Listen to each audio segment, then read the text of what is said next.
Halo teman-teman, balik lagi bersama kita di channel Arah Cupang. Salam satu kolam. Di video kali ini kita akan membahas jenis-jenis pakan untuk burayak. Nah, teman-teman pada penasaran kan apa aja sih jenis-jenisnya? Tonton terus video ini sampai habis ya.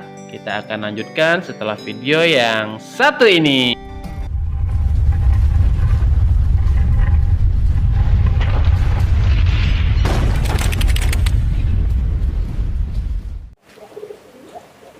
Oke teman-teman, sampai jumpa kembali dengan saya di channel Arah Cupang. Di kesempatan kali ini teman-teman, saya ingin berbagi tip atau kita bersharing-sharing lah ya tentang jenis-jenis pakan untuk burayak teman-teman. Jadi apa saja pakan untuk burayak itu ya, kita harus tahu kan, karena ikan sekecil itu, segede ujung rambut itu apa makanannya, gitu kan? Jadi teman-teman, setelah proses pemijahan atau perkawinan, terus kita menunggu menetas 4 hari kan, ini sudah dijelaskan dalam satu video kan, cara mengawinkan, cara menjodohkan, terus proses selanjutnya kawin. Nah, setelah kawin, dari pertama kawin sampai menetas itu berapa hari? Itu kan 4 hari kan, kemarin sudah dijelaskan. Nah, setelah 4 hari ini teman-teman harus cepat, karena usia 4 hari ini mulai makan dia. Mulai makan itulah usia 4 hari. Jadi sebelum teman-teman ngebreed itu, kalau bisa berbarengan ya, ketika teman-teman menggabungkan, mengawinkan, itu teman-teman harus punya pakan. Nah, entah pakannya itu kuning telur, nanti juga ada penjelasannya sendiri. Terus Artemia ada juga penjelasan sendiri. Ada juga pakai infosuria, juga ada apa penjelasan sendiri, dan kutu air. Nah, setelah menetas tadi 4 hari kan, teman-teman sebelumnya harus punya pakan tersebut. Itu tergantung teman-teman mana yang lebih mudah, mana yang lebih disuka, itu harus tersedia terlebih dahulu, karena hari keempat tuh memang harus langsung makan. Kalau teman-teman misalkan hari keempat belum tersedia makanan burayak tersebut, mencari dulu atau membuat dulu itu kelamaan teman-teman. Jadi ketika hari keempat, pagi-pagi hari keempat itu kan sudah mulai menyebar tuh kan, udah mulai keluar dari sarang. Nah, itu cari makan pertama. Jadi teman-teman harus sudah punya pakan burayak tersebut. Nah, jadi apa saja sih pakan burayak tadi kan, kita akan membahasnya. Itu pertama yang paling bagus kan, itu menurut saya sih ya kutu air. Jadi kutu air, kalau bagi orang-orang yang sudah lama main ya, sudah tahu lah, kutu air tuh tahu. Jadi dia tuh semacam udang-udangan lah. Nah, tapi saya kan nggak menjelaskan secara detail di sini, karena itu ada bagian tertentu lah yang menjelaskan. Jadi bagi kawan-kawan atau teman-teman yang belum tahu, mari kita lihat seperti apa sih kutu air itu. Nah, kebetulan saya sudah sediakan di akuarium biar teman-teman bisa melihatnya dengan jelas. Nah, ini teman-teman. Nah,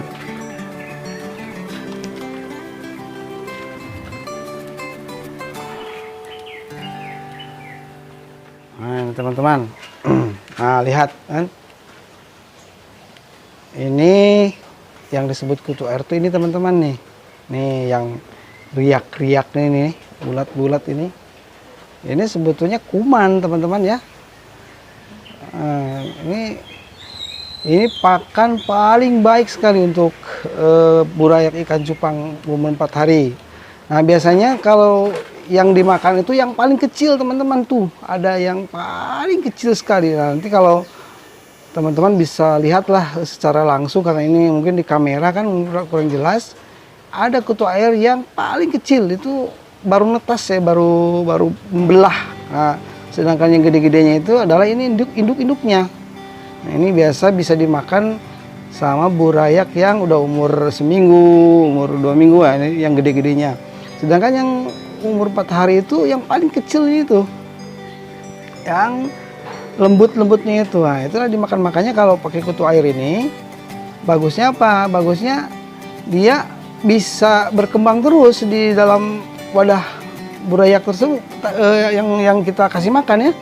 Itu dia bisa berkembang terus. Jadi pecah langsung dimakan sama burayak, pecah langsung dimakan sama burayak gitu. Kalau kutu air itu bagusnya di situ. Nah teman-teman, kalau teman-teman bingung di mana sih mencari kutu air? Nah, kalau di alam liar ya, di alam liar itu biasanya di tempat-tempat air yang tergenang teman-teman. Air yang tergenang sudah agak lama ya, agak keruh. Jadi bukan air ngalir ya. Kutu air itu nggak betah atau bukan habitatnya di air mengalir. Jadi di air tergenang yang di samping-sampingnya itu biasanya ada sampah-sampah lah. Nah itulah makanan kutu air tuh. Jadi semacam apa ya, jasa drainik atau apa ya gitu ya makanannya itu. Ya yang jelas bukan di air yang bening, air tergenang yang bening bukan, tapi air tergenang yang agak jorok lah gitu kan, agak jorok. Biasanya di situ kutu air banyak kalau di alam. Atau kalau teman-teman misalkan melihat air tergenang itu dari jauh misalkan, tapi air itu riak-riak, tapi riak-riak ya itu biasanya ada kutu airnya. Kutu airnya banyak biasanya kalau udah goyang si air, permukaan air itu ya. Nah jadi yang pertama memang paling bagus itu adalah kutu air. Kutu air. Yang kedua ada juga yang memakai artemia.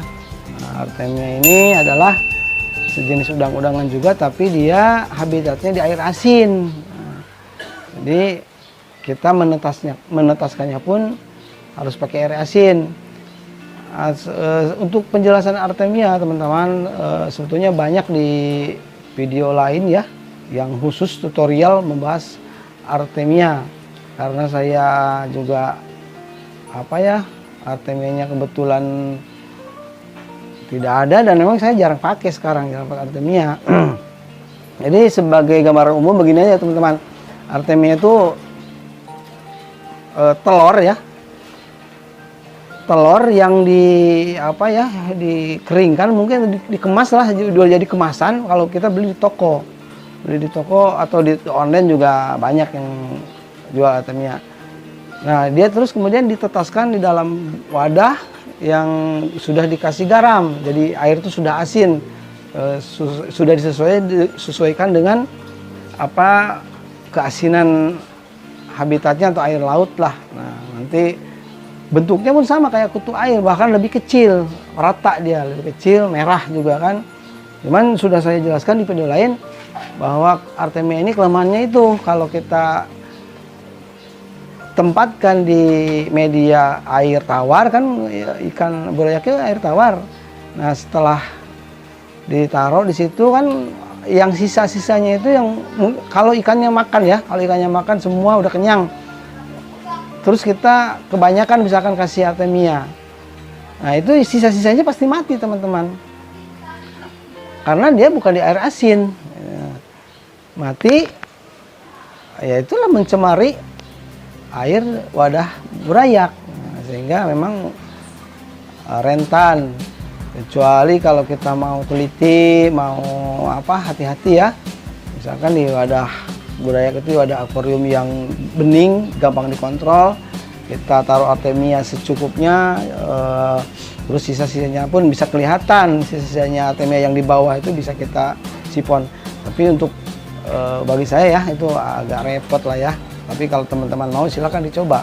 Artemia ini gampang didapat ya, nggak usah nyari-nyari ke alam. Kalau nyarinya ke alam sudah mah kita belum tahu bentuknya kan, terus juga belum tentu ada kalau di alam itu teman-teman, karena di alam tuh nggak nentu kan cuacanya, nggak nentu siklus airnya kan, kena hujan, kena panas atau segala macam. Jadi kalau yang lebih mudah memang pakai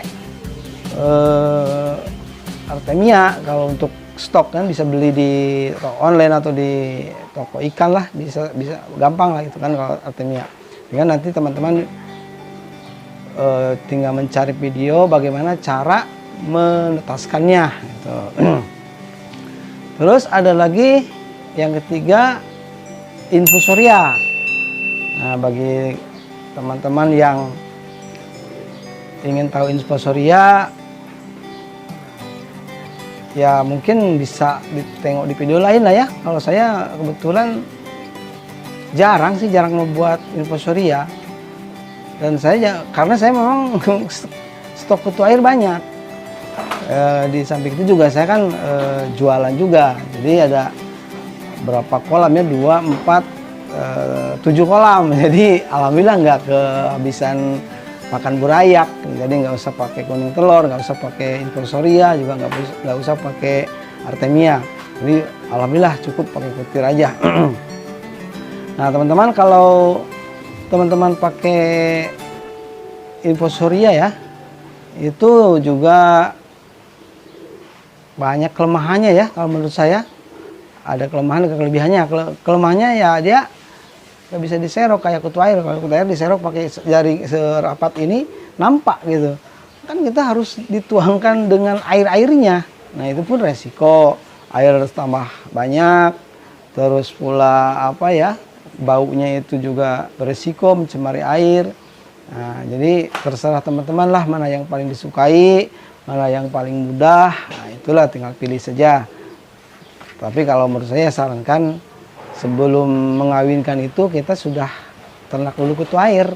Walaupun untuk skala kecil lah ya, skala kecil untuk pakai kita sendiri aja. Nah kebetulan saya kemarin di video yang lainnya, di video yang lain di atas tuh ada tutorial cara membuat kutu air dalam skala kecil. Nah, mungkin udah 3 hari ya atau 4 hari, kayaknya udah nampak tuh, udah tumbuh walaupun ada hujan. Nanti ada penjelasan sendiri teman-teman. Nah ada juga yang terakhir yang pakai kuning telur. Nah kalau kuning telur kebetulan saya tadi ngerebus sambil bikin video ini, jadi mari kita buat tutorialnya memberikan burayak dengan kuning telur. Oke teman-teman, nih saya sudah kebetulan telurnya sudah matang ya. Jadi oke, sekalian kita akan membuat tutorialnya bagaimana cara memberikan burayak ikan cupang kan dengan kuning telur. Nah ini telurnya telur ayam teman-teman. Kalau bisa telur bebek lebih bagus. Nah kalau berhubung tidak ada ya telur apa aja yang ada lah ya. Ya jadi kita buka dulu teman-teman. Nah, kita buka, kita kope ya, kalau bahasa Batam kope nih. Kalau bahasa di Jawa ya ya apa namanya? Dibuka.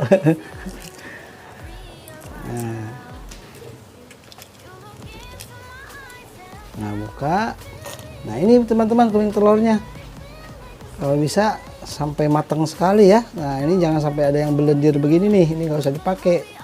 Jadi yang dipakai itu yang ini, yang sudah pekat ini tuh, seperti ini teman-teman. Nah, ini. Jadi sedikit saja teman-teman, nggak usah banyak-banyak. Bisa nih. Jadi yang ini untuk burayak yang seperti ini, yang pekat ini kan. Nah, yang ini untuk saya teman-teman. Kebetulan lapar juga. Enak teman-teman. Sarapan telur. Ini soalnya kalau dibuang sayang. Masukin kulkas pun saya nggak pakai lagi kan. Jadi mending makan aja. Jadi jangan lupa kuningnya telurnya buat burayak, ininya buat kita teman-teman. Oke, jadi setelah kita tuangkan di wadah. Kita kasih air teman-teman. Kasih air apa ya? Nih kebetulan ada air minum. Kita tuangkan sedikit. Nah, kita remas-remas teman. Nah, remas-remas. Nah, inilah yang saya tuh kurang sukanya apa, repot teman-teman, kotor. Nah, ini tuh terlalu banyak teman-teman sebetulnya segini nih tuh. Jadi satu kuning telur tuh satu biji bisa untuk 10 atau 20 bahkan kan 20 wadah burayak. Nah, jadi ini si kuning telur tuh kalau kita cemplungkan, coba teman-teman lihat nih. Kalau kita cemplungkan ke dalam air, dia akan membuyar, jadi membentuk butiran-butiran ya. Oh, seperti itu. Nah, itu yang dimakan. Nah, jadi terpisah, jadi berpisah dia, jadi membentuk butiran-butiran teman-teman ya. Oke, kita langsung aja ke burayaknya. Nah, kalau kita nggak mau repot pakai tangan ya, kita bagusnya pakai saringan teman-teman, pakai saringan seperti ini. Nah, atau pakai kain lah, pakai apa ya yang mudah saja seperti ini. Kalau nggak mau pakai tangan, nah ini tinggal kita masukkan saja ke sini. Masukkan, nah di ayak-ayak aja di situ. Nah, di situ. Tapi jangan banyak-banyak teman-teman, satu tetes saja. Nah, kan satu tetes saja begitu. Itu nggak usah banyak-banyak. Kalau di jari, kalau kita pakai tangan di jari cukup segini aja teman-teman nih. Ini ujung jari ini. Nah, totalkannya ke sini. Nah, berhubung ini teman-teman ya. Belum cuci. Berhubung apa ya, di dalam styrofoam itu tidak nampak atau tidak kelihatan ya apakah ikan itu makan apa tidak. Nah, lebih baik kalau yang mau dikasih pakai kuning telur itu lebih baik yang burayaknya itu di tempat yang transparan seperti di kaca atau di baskom. Jadi ketika kita meletakkan atau memberikan kuning telur itu terkontrol teman-teman, banyak sedikitnya, dan juga terkontrol dia makan apa tidak. Responnya kelihatan. Kalau di situ kan nggak kelihatan. Kecuali kalau di tempat terang mungkin kan kita panggil dulu, biasanya dia berkumpul. Nah, itulah ya, repotnya tuh di situ teman-teman. Kalau di akuarium kan dia nampak di gini-gini, ketika si butiran telur tadi jatuh mereka berkumpul kalau yang makan. Tapi kalau yang tidak makan ya nggak disentuh, bahkan jadi berbahaya. Si telurnya tadi jadi busuk. Bagaimana mengangkatnya? Itu diantara kekurangan daripada pakan burayak dengan kuning telur. Yang kelebihannya ya gampang sekali kan, tinggal ngerebus, nggak payah-payah cari ke alam segala macam kayak kutu air. Ini tinggal rebus, dicairkan seperti itu. Tapi kalau teman-teman punya burayak yang respon dengan kutu air, dengan kuning telur tadi di wadah akuarium udah nampak misalkan kan dia respon memakan, itu bagus teman-teman, teruskan saja pakai kuning telur. Tapi kalau bisa jangan sampai seterusnya, jangan sampai umur sebulan apalagi kan, karena jelek sekali nanti perkembangannya walaupun makan. Tapi biasanya kalau udah umur sebulan gitu dia nggak mau makan. Ini kan termasuk tumbuhan ya, bukan tumbuhan, jadi bukan makhluk hidup gitu. Jadi kalau burayak ini kan predator, jadi biasanya memakan makhluk-makhluk yang bergerak. Nah, begitu kalau tutorial pakai kuning telur ya teman-teman, mungkin sudah jelas. Mungkin insya Allah kalau saya sempat nanti kita bikin apa tutorial dengan Artemia, sama tinggal 2 lagi ya, Artemia dengan Infusoria. Insya Allah kalau sempat ya. Oke lah teman-teman ya, mungkin itu tahap selanjutnya untuk pemberian pakan burayak umur 4 hari. Nah, jadi ada 4 jenis. Yang paling bagus kutu air pertama kan, yang kedua infusoria, yang ketiga artemia, yang keempat pakai kuning telur. Oke teman-teman, semoga bermanfaat bagi teman-teman. Kalau ada pertanyaan biasa ditulis di kolom komentar. Salam satu kolam.